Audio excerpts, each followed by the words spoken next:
Albert Einstein once said, everybody's a genius, but if you judge a fish by its ability to climb a tree, it will live its whole life believing that it is stupid.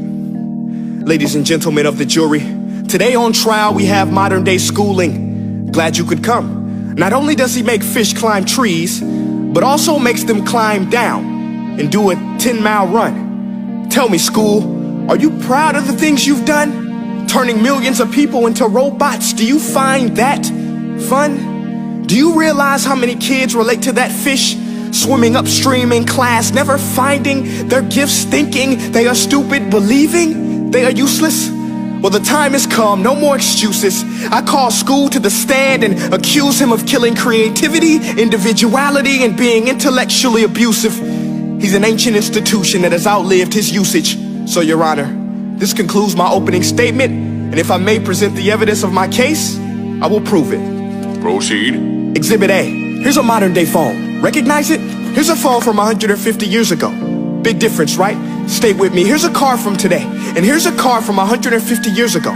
Big difference, right? Well, get this. Here's a classroom of today, and here's a class we used 150 years ago. Now ain't that a shame? In literally more than a century, nothing has changed. Yet you claim to prepare students for the future? But with evidence like that, I must ask, do you prepare students for the future or the past? I did a background check on you and let the record show that you were made to train people to work in factories, which explains why you put students in straight rows, nice and neat, tell them sit still, raise your hand if you want to speak, give them a short break to eat, and for 8 hours a day tell them what to think.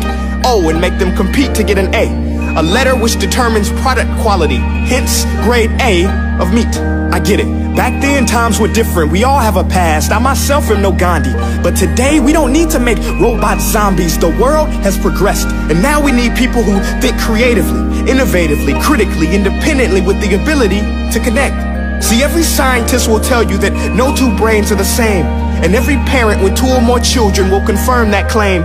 So please explain why you treat students like cookie cutter frames or snapback hats, giving them this one-size-fits-all crap. Watch your language. Sorry, Your Honor, but if a doctor prescribed the exact same medicine to all of his patients, the results will be tragic. So many people would get sick, yet when it comes to school, this is exactly what happens. This educational malpractice, where one teacher stands in front of 20 kids, each one having different strengths, different needs, different gifts, different dreams, and you teach the same thing the same way? That's horrific. Ladies and gentlemen, the defendant should not be acquitted. This may be one of the worst criminal offenses ever to be committed. And let's mention the way you treat your employees. Objection. Overruled. I want to hear this. It's a shame. I mean, teachers have the most important job on the planet, yet they're underpaid?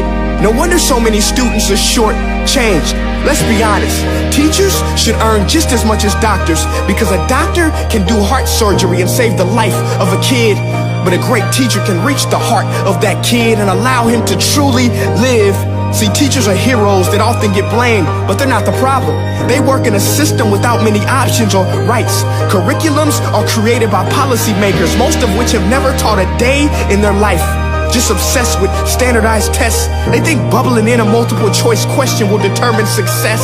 That's outlandish. In fact, these tests are too crude to be used and should be abandoned, but don't take my word for it.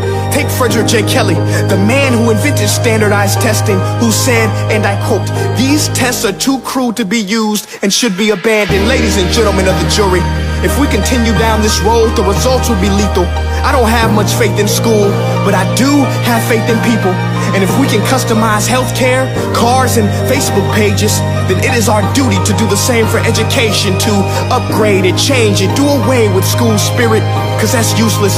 Unless we're working to bring the spirit out of each and every student, that should be our task.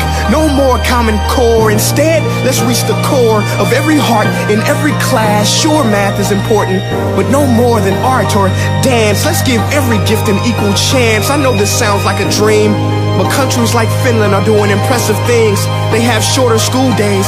Teachers make a decent wage. Homework is non-existent, and they focus on collaboration instead of competition. But here's the kicker, boys and girls.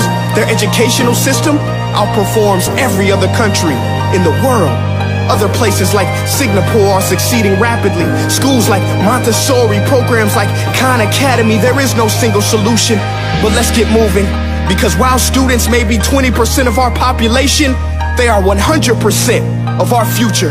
So let's attend to their dreams, and there's no telling what we can achieve. This is a world in which I believe, a world where fish are no longer forced to climb trees. I'll rest my case.